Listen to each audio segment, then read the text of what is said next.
Tô aqui com o Renato Chipp, gente, esse maravilhoso. Olha pra este homem, gente, olha que coisa incrível. Ele que deu a vida a Karen, gente, a famosa Karen Kardashian. Que vocês o quê? Vocês ficam babando, que eu sei. Mas eu quero saber agora como que é o Renato sem a Karen. Como que é a vida do Renato sem a Karen? Então, gente, é uma coisa difícil de explicar. Eu não penso muito assim, sabe? Minha vida toda eu nunca pensei muito sobre quem era o Renato, porque desde a infância as pessoas falam muito isso pra mim. Nossa, você é mil e uma utilidades, né? Você faz de tudo. Então eu sempre gostei de fazer um pouco de tudo. Então se eu fosse definir quem eu sou, eu diria que eu sou um artista. Não, com certeza você é um artista, porque eu andei pesquisando, você é formado em pedagogia, você já foi padre, você é ator, você é cantor, você Já faz trabalhei de tudo. mecânica. Olha isso, ele é um artista completo, com certeza. E como que foram essas transições, assim, na sua vida? Foi muito natural. Foi assim, eu nasci numa família muito humilde, né? Então era só minha mãe cuidando de mim e das minhas irmãs, então assim, a gente passava muitas necessidades. Então minha cabeça sempre foi a seguinte, eu amava a arte, eu amava escrever, desenhar. Com 5 anos eu escrevia músicas, desenhava, criava roteiros de desenhos animados com todos os personagens, histórias. E eu desenhava também. Então assim, desde a infância eu já tinha isso muito forte em mim. Mas eu nunca pensei que eu poderia trabalhar com isso. Eu pensava assim, eu tenho que crescer. E o meu sonho, por exemplo, de trabalho profissional era assim, nossa, quando eu fizer 15 anos o mercadinho perto de casa contrata para empacotador. Então meu sonho era esse. Era assim, nossa, eu tenho que ir no... Eu ia no mercado, minha mãe ia fazendo a compra, eu ia empacotando perfeito, porque eu falava, quando eu fizer 15 anos eles vão me contratar. Então o meu ápice, assim, como criança, que eu achava que eu poderia chegar, era até ali. Né? Então eu não via a possibilidade de, nossa, é isso que eu amo fazer no meu quarto, quando eu tô quietinho ali, sem ninguém ver, ninguém nunca viu essas coisas que eu fazia quando criança, né? Nem minha mãe, eu não mostrava pra ninguém. E não era porque eu não queria, é porque eu não sentia abertura de ninguém, né? Ninguém demonstrava ver valor naquelas coisas. Então eu falava assim, é uma coisa que eu gosto de fazer, Uma coisa natural sua. mas que ninguém gosta, então eu vou manter assim. E quando a Karen surgiu, foi nessa mesma energia que ela surgiu. Surgiu na pandemia. Foi, assim, mais pro final do ano, né? A pandemia, as coisas fecharam mesmo, né? A quarentena começou em março, a Karen surgiu em outubro, final de outubro. Então foi um tempo longo até. Mas ela surgiu dessa mesma forma. Ela surgiu comigo já tendo um Instagram onde eu mostrava o meu lado profissional, modelo, ator, cantor, tudo muito sério, mas não abria para as pessoas assim quem era o Renato de fato, né? O que eu pensava, como eu pensava. Os meus amigos mais íntimos, minha família, via isso e as pessoas que me seguiam não viam nem um pouco disso. Era a mesma situação de quando eu era criança que eu fazia essa arte, mas tudo mais escondido só pra mim.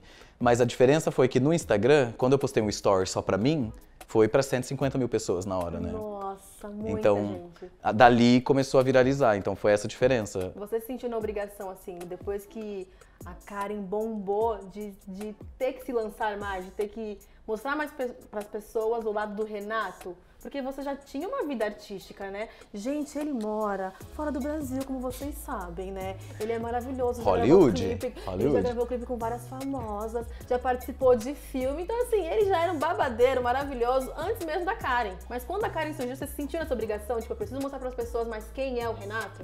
Então, antes da Karen, eu tentava fortemente mostrar quem era o Renato. Eu ficava tentando, né? Eu falava, o que eu posso fazer pra mostrar pras pessoas que eu não sou só...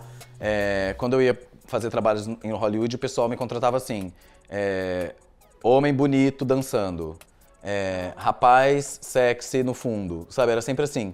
Então, e por ser brasileiro, existe essa conotação, né, lá fora. Então assim, ele é brasileiro, vamos chamar um latino, gato, e aí via uma foto minha e falava, vamos chamar esse rapaz que tem um jeito diferente.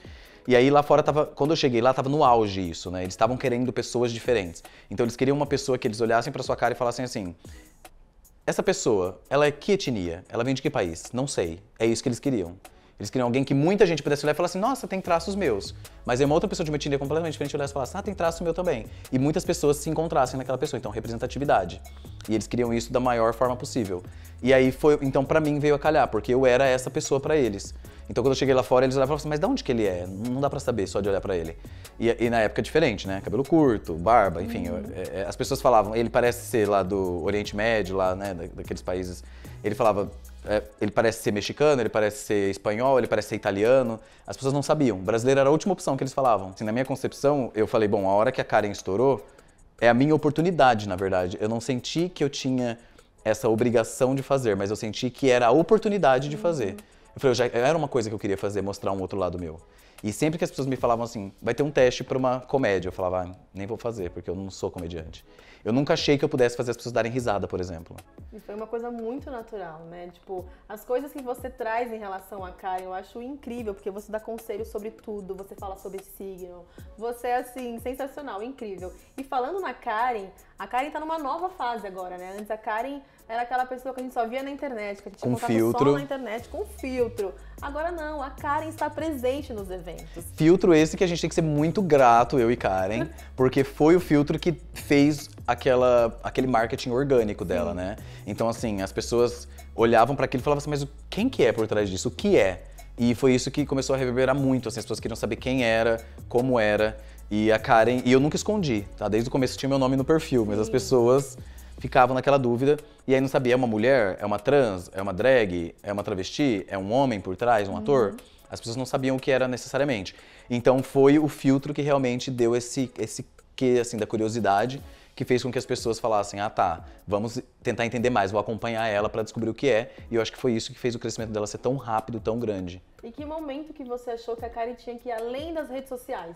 Estar presente nos eventos, nas festas, fazer uma abertura de shows, que faz? Que momento Primeiramente, que você foi sentiu? muito difícil pra mim tomar essa decisão, porque eu nunca tinha usado um salto na minha vida, eu nunca tinha feito maquiagem no meu rosto, nunca tinha feito um bloquinho de carnaval em que eu me vestisse de mulher, nunca tinha acontecido. Eu já tinha feito atividades como, por exemplo, de Halloween, de Natal. Eu gostava muito de me vestir na época do Natal como Papai Noel, visitar abrigos.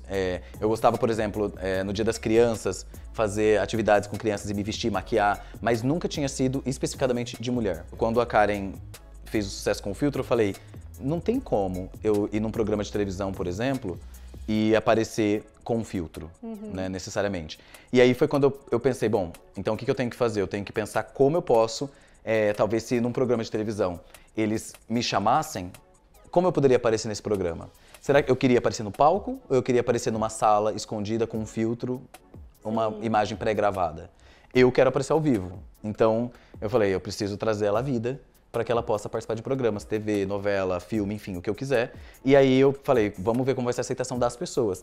E a postagem que a Karen fez, aparecendo sem o filtro, até hoje foi a postagem mais curtida dela desde o começo no Instagram. E foi o vídeo mais visto dela no YouTube. E graças a esse vídeo, no dia que ela lançou esse vídeo no YouTube, foram 100 mil inscritos no canal dela no YouTube no mesmo dia. E ela ganhou a placa do YouTube em um dia, com 100 mil de inscritos. E esse vídeo, no dia, foi o número 1 em alta do Brasil. Vídeos no YouTube de lançamentos. E tinha tido lançamentos de grandes cantores no mesmo dia. E a Karen ficou em primeiro lugar com o vídeo mais visualizado no YouTube. E esses projetos que estão acontecendo agora, envolve a Karen apenas ou o Renato em paralelo com a Karen? Os dois, paralelos.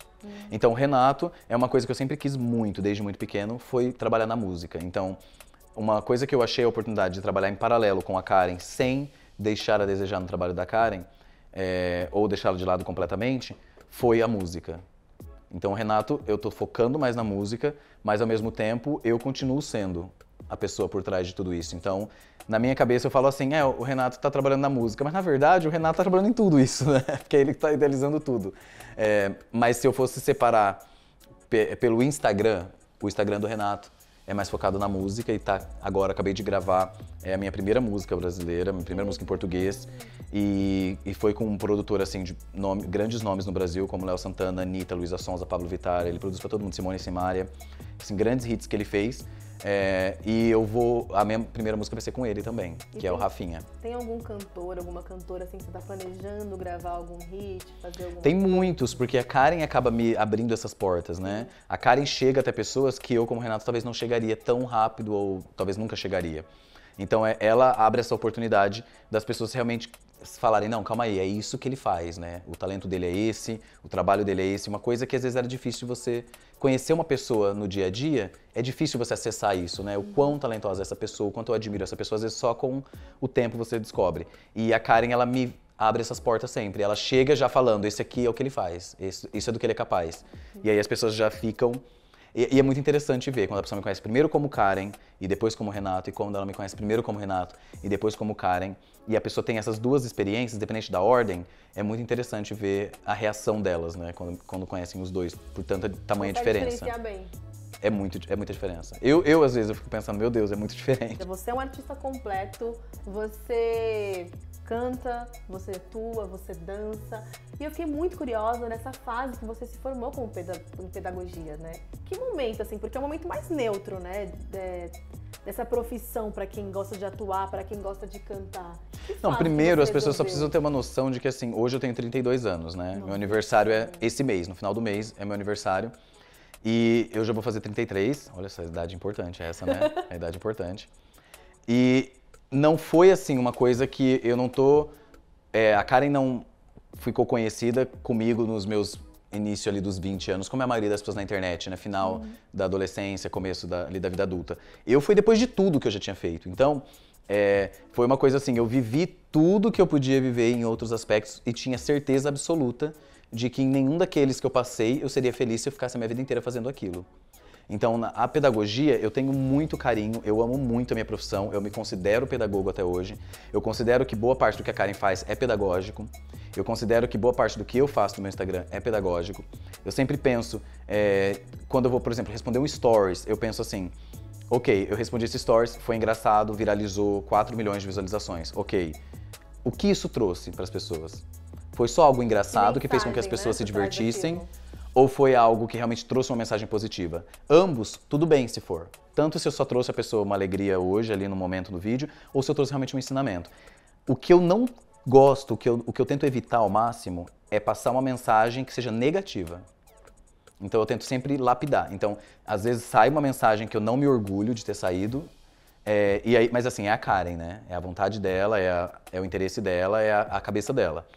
E aí eu tenho que fazer o quê? Negociar com a Karen a próxima vez que talvez não seja legal falar aquilo de novo.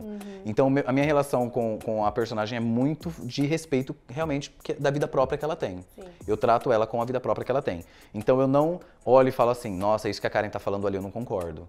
Eu olho e falo assim, é o pensamento dela, é o jeito dela, é a verdade dela. O que eu posso fazer é talvez negociar como falar isso da próxima vez. Se é realmente importante falar mais disso ou não, se já foi dada a mensagem naquela vez. E algumas vezes isso aconteceu. No começo da Karen mesmo, ela fazia muitas piadas de humor muito ácido com os fãs. Eu ia te perguntar isso no começo. Porque um dos primeiros vídeos que você fez quando começou a surgir a Karen era no seu Instagram e acho que você perdeu seguidores, não foi uma coisa muito positiva. E mesmo assim você insistiu. Porque o vídeo era muito bom. Era muito interessante a crítica que tinha sido feita, tinha sido uma crítica política no momento que o nosso país está. Para as pessoas aquilo foi muito divisor, né, de águas. Foi assim, não, calma aí, ele fez uma crítica política, então continuo seguindo ele ou não. E eu entendo isso. O que não coloca nenhum tipo de valor no meu trabalho. Aquilo ali não quantifica se foi bom ou se foi ruim. Não foi o que aquela pessoa queria ouvir. E isso não significa que não seja o que tinha que ter sido dito. Então, na minha concepção, ali na hora, eu fiz o que tinha que ser feito. E para mim, o resultado, o resultado positivo foi na hora que eu recebi mensagens de pessoas de há muito tempo que eu não conversava. Então, pessoas de 4, 5 anos anteriores. Pessoas que eu não falava desde a época que eu morava no Brasil, que eu era professor, que eu era coordenador de cobrança. Naquela época, pessoas que não me mandavam mensagem por muito tempo. Por quê? Porque as minhas postagens eram muito distante deles. Eu tava virando aquela pessoa, é um modelo, é um ator que está em Hollywood, ele não vai mais me responder. Eu tinha virado essa pessoa intocável para muitas pessoas que trabalhavam comigo antes. E aí, quando surgiu esse vídeo da Karen, essas pessoas mandaram mensagem e falaram assim, meu Deus, isso ficou maravilhoso. Trouxe uma aproximação de novo. No meu Instagram eu tava praticamente falando só inglês, porque a maioria do meu público era de outros países.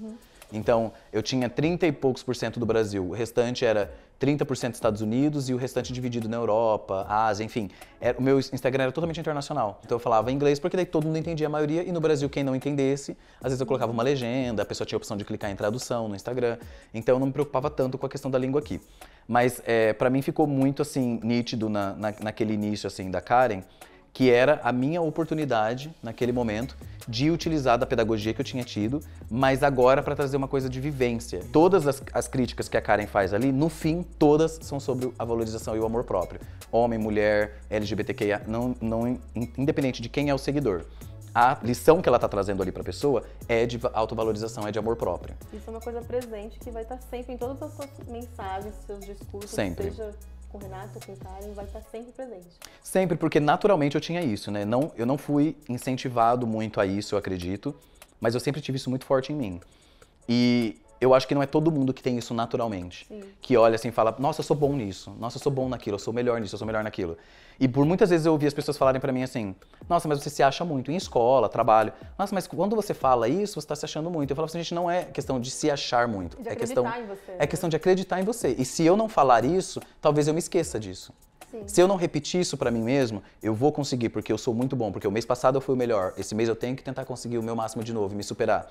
Se eu não repetir isso pra mim mesmo, eu não tô competindo ou me comparando com ninguém ao meu redor. Eu tô me comparando comigo mesmo antes. Competindo consigo mesmo. Ontem eu era isso, hoje eu quero ser melhor que aquilo. Eu não tô me comparando com ninguém mais. E aí já foge da questão do se achar. Aí já é uma questão realmente de se amar, de se valorizar, de saber o seu valor, e isso te evita vários transtornos depois no futuro, que é o caso da Karen. A pessoa fala assim, Karen, mas se eu tô num relacionamento abusivo, o que eu faço? Eu falo, se ama primeiro. Porque se você se amar, o restante todo vai acontecer. Porque não tem como você se amar e você ficar com uma pessoa que tá te tratando mal. Porque essa pessoa tá tentando contra uma pessoa que você ama, que é você mesmo.